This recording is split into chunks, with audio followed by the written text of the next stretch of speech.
All right, ready to dive into Beijing. Always up for a deep dive, especially with this collection of sources you've gathered. Travel blogs, academic papers on architecture, even restaurant reviews. You really did your homework for this one. We've got a lot to uncover. Seems like you want to get a feel for Beijing, not just the tourist spots, right? Yeah, I'm looking for that blend of history and modern life. How does a city with such a long past function as a modern city? Okay, love that. Well, let's start where a lot of visitors start, right in the heart of it all. Beijing's central axis. Ah, the symbolic line cutting through the city, connecting those major landmarks. You know it. And speaking of landmarks, there's been this whole debate around the reconstruction of the Yangdingmen Gate. Right, one of the major gates along the axis. Demolished in the 50s, but they rebuilt it, like meticulously, using all this archaeological evidence and historical records. Even got recognition from UNESCO for, restoring that historical landscape. But there's still this controversy swirling around it. Yeah, you're going to have that with any reconstruction, no matter how accurate. Yeah. Some people say it's just not the same. Like we're losing something irreplaceable when we try to rebuild the past. It raises some tough questions about authenticity. What does it mean to preserve history? Right. Is a perfect replica good enough? It's definitely something to think about. So yeah, walking that central axis, it's more than just sightseeing. You're walking through this debate about how a city deals with its past, its present. It makes you look at everything a little differently. And hey, speaking of iconic landmarks, Yeah. we can't forget the Forbidden City. It's a must-see, sure, but even for someone who travels a lot, it's easy to feel overwhelmed by how massive it is. I get that. How do you even begin to process a place that big? One of the travel articles had a cool suggestion. Focus on the dragons. Uh, Apparently, there are, get this, over 12,000 dragon motifs just in the Hall of Supreme Harmony. 12,000. Are you serious? Yep. Imagine trying to find them all. It's like a scavenger hunt. Instead of just passively looking at the buildings, you're actively searching for details, appreciating the craftsmanship, engaging with the space in a whole new way. Exactly. Plus, it's a great way to get kids excited about history. Could you find more dragons than me? Way more interesting than, look at this old building, right? Way more fun, that's for sure. And while we're on the topic of seeing things in a new way, let's shift gears a bit to something a little more off the beaten path, urban exploration. Urbex. No. Yeah, we've got some fascinating articles on that. Abandoned spots, industrial ruins, even a derelict amusement park. One quote really stuck with me. No one ever looks up in Beijing. Intriguing. What do you think they mean by that? I think it's about how we miss those hidden layers of a city, those forgotten corners with their own stories to tell. It's like urban exploration is all about finding beauty in those unexpected places. The decay, the remnants of the past, the spaces that time has forgotten. Like this one article about exploring the Shugang Capital steel plant, abandoned now, but huge. A train graveyard and deserted labs. Oh, wow. Sounds kind of creepy, but also kind of cool. Right. It's a completely different side of Beijing than what most people see. Makes you wonder about the people who work there, the industries that shape the city, those stories that are still there, even though the place is abandoned. There's a certain romance to these places, isn't there? Then you've got the abandoned Longtan amusement park. Imagine riding the Ferris wheel overlooking this ghost town of a park with the modern Beijing skyline in the distance. Okay, that's a photo op I'd love to see. But the articles do mention safety, right? You can't just wander into these places unprepared. Right. Gloves, flashlight, pollution mask even.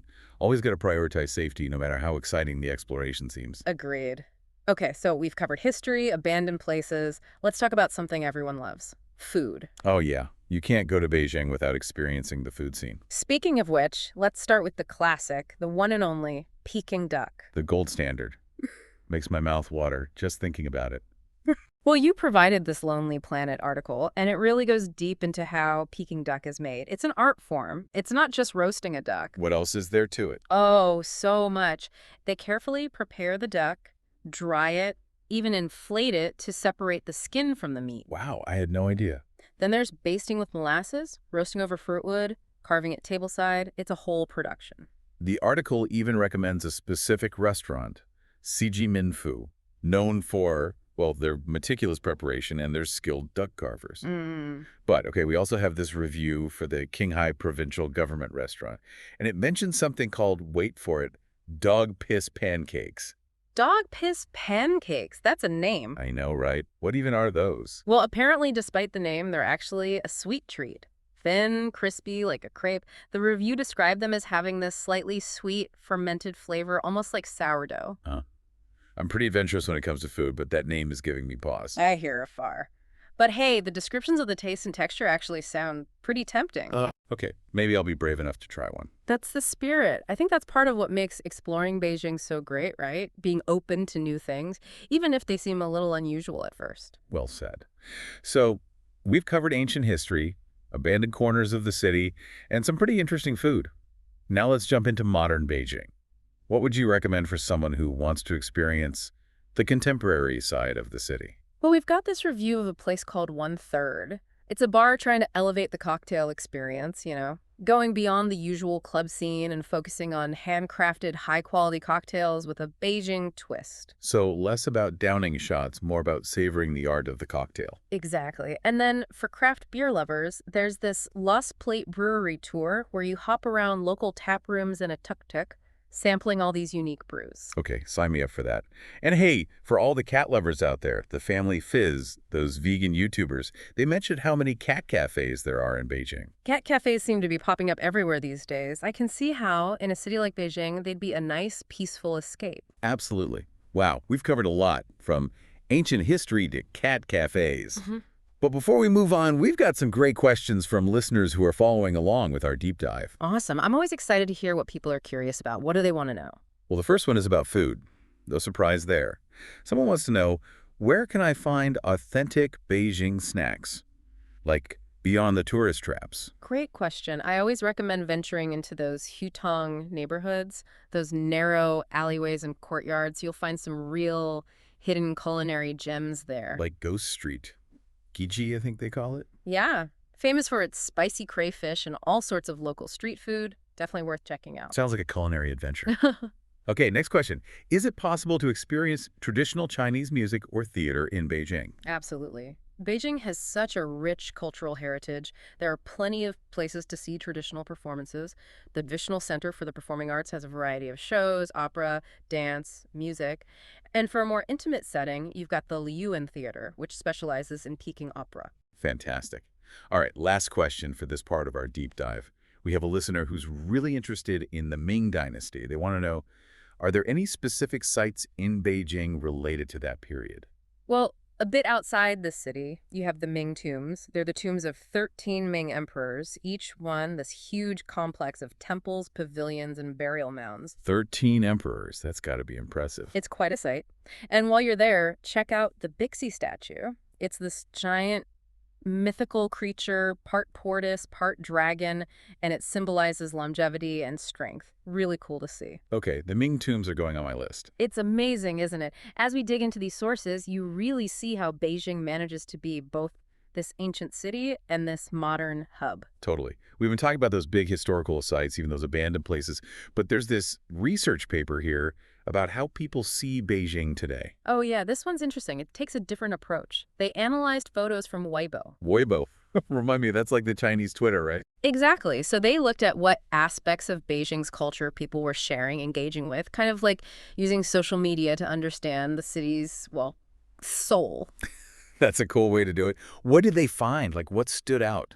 They came up with 5 main cultural categories: ancient capital culture, red culture, Beijing-style culture, innovation culture, and then just others. Okay, let's unpack that. Ancient capital culture, that's got to be what most tourists come for, right? The Forbidden City, the Temple of Heaven, all those iconic landmarks. Yep, exactly. It's the Beijing you see in history books and movies. Then you have red culture, all about the Communist Revolution, China's modern history. Think Chairman Mao's mausoleum, those sorts of places. And Beijing-style culture, that's where those dog piss pancakes come in. Yeah. Along with the hutongs, all those local traditions. Got it. It's the everyday life, the things that make Beijing, well, Beijing, the slang, the humor, the whole vibe. Okay, what about innovation culture? Is that the modern side of the city we're talking about? The craft cocktails, cat cafes, that kind of thing? Precisely. The energy of a city that's constantly evolving, new ideas, technology, all while still holding on to its past. The art scene, startups, that forward-thinking feel you get in a lot of Beijing. And others, just a catch-all for everything else. Yep, exactly. Stuff that didn't quite fit into the other categories. Natural landscapes, maybe, sporting events, even those internet trends that blow up for a while. So out of those 5 categories, which one was the most popular? Based on the Weibo photos, I mean. This is where it gets really interesting. The most popular was Beijing-style culture. It seems people are really drawn to those authentic, local experiences, the things that make the city unique. Makes sense to me. When we travel, we want to experience something different, something we can't find at home. Those everyday moments, those unexpected things, that's what makes a place memorable. Totally. It's not just about the place, but the people who make it what it is. Like the family Fizz, the vegan family we talked about, they were so impressed by how welcoming everyone was, especially towards their kids. They also mentioned how easy it was to find good vegan food. Really shows you that Beijing has something for everyone, no matter what your lifestyle is. Yeah, I think that's a major takeaway from all this. Beijing is a city of layers, contrasts, surprises around every corner. You can be walking through an ancient palace and then stumble on this hidden alleyway filled with food stalls. You never know what you'll find. Hmm. What surprised you as you were going through all this research? A few things. One that stood out was how much some of these articles talked about sustainable tourism, like Beijing's trying to deal with the environmental impact of all the visitors. That's really encouraging to see. Yeah. And the city's efforts to preserve the hutong neighborhoods, those are such a special part of Beijing. I know. They represent this way of life that's been around for generations. It's great that the city is trying to protect those areas while still making them work for modern life. It sounds like Beijing's finding ways to change without losing its past. Embrace new things, but still honor the traditions. That's the cool thing about this city. It's always moving forward, but it never forgets where it came from. You know, one thing that keeps coming up is how much Beijing rewards a curious mind. Like, there's so much more to see than just the big tourist attractions. Totally. We've talked about those hidden historical spots, those abandoned places, even those dog piss pancakes. Every source is like another layer of the story. And for a real adventure, there's that article about hiking the less visited parts of the Great Wall. Not exactly your typical tourist experience. That one sounded amazing. The wall just stretching out over the mountains, no crowds, no souvenir shops. You really get a feel for the history of the place. The article talked about those incredible views and the feeling of solitude you don't get on the busier sections. Makes you realize the wall isn't just a tourist attraction, it's a part of the landscape. It's like a living thing almost. And for those who do visit the Forbidden City, remember that tip about focusing on the dragons. Great way to engage with the history, especially for kids. For sure, turn it into a game, see you can spot the most. Makes the whole thing way more fun. Way more memorable, too. And if you're looking for something a bit more peaceful, the Temple of Heaven is a must-see. One of the articles called it a place to ponder millennia of Chinese thought. What is it about the Temple of Heaven that makes it so special? Well, everything about the architecture has a meaning, you know. It reflects these ancient Chinese beliefs about the universe, humanity's place in it. It's really awe-inspiring, even if you're not religious. So you've got the grandeur of the Forbidden City, the wildness of the Great Wall, the cosmic feeling of the Temple of Heaven. There's something for everyone in Beijing. And you never know what you might stumble upon. Remember that story about the ice house they found under that hutong restaurant? Oh yeah, they used to store ice there to keep the emperor's food cold in the summer. Now it's a restaurant serving Peking duck. What a cool piece of history. Exactly. You never know what you'll find. And speaking of food, we got tons of questions from listeners about authentic Beijing snacks. That's a popular topic for sure. Everyone's looking for those hidden gems. I think the key is to get out of the tourist areas and explore the neighborhoods where the locals go. The hutongs are a great place to start. And don't be scared to try new things, even if the name sounds a little weird. That's part of the fun. You might discover your new favorite dish. You know, this deep dive has really given me a new appreciation for Beijing. It's such a vibrant city, full of history, but also so modern and forward-looking. It's a place that makes you think, makes you explore, makes you question what you thought you knew. Whether you're into history, food, or just want a unique travel experience, Beijing's got it. It's a city that sticks with you. It really is. Well, this has been an amazing journey. Thanks to everyone for joining us on this deep dive into Beijing. We hope it's inspired you to learn more, maybe even plan a trip someday. Until next time, happy exploring.